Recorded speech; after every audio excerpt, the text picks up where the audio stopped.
Hello mayam, channel asibu nungsibiduna subscribe tawbiriba subscriber singbu ahanba maktada ikokna nukhurumjari ngasi amuk mayamda pathokjarake numit khudingi oiba rashifal November gi tang 16 2025 ki rashifal aduni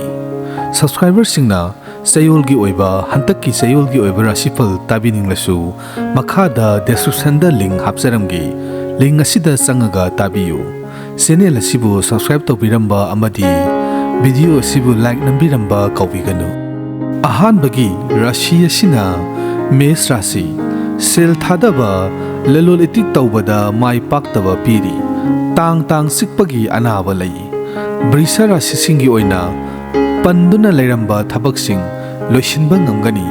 imung manung ingna sikna leminaba fangani mithun rasi gi oina lamtu satpada lalol etik seksilu sel thadaba lepu mai paklodaba matam oi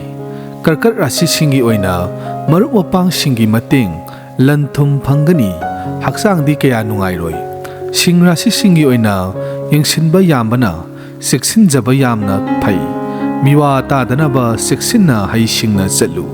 kaina rasi singi oina lalol etikta sel thadaba yare wakhal thokpa matam oi haksang nadanaba siksilu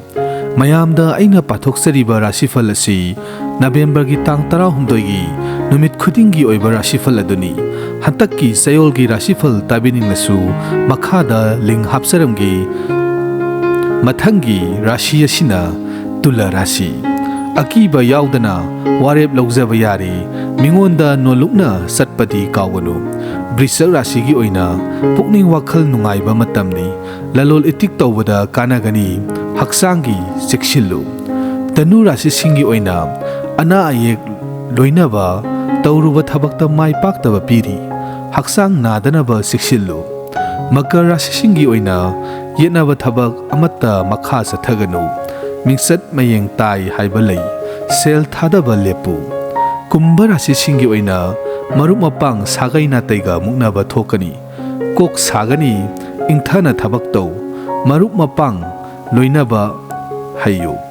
mathangi minrasi singi oina marup mapang loinaba haiba mathau tai makhoi ki mateng lo soidana kanaba fangani channel asibu subscribe tawbiramba amadi video sibu like nambiramba kawbiganu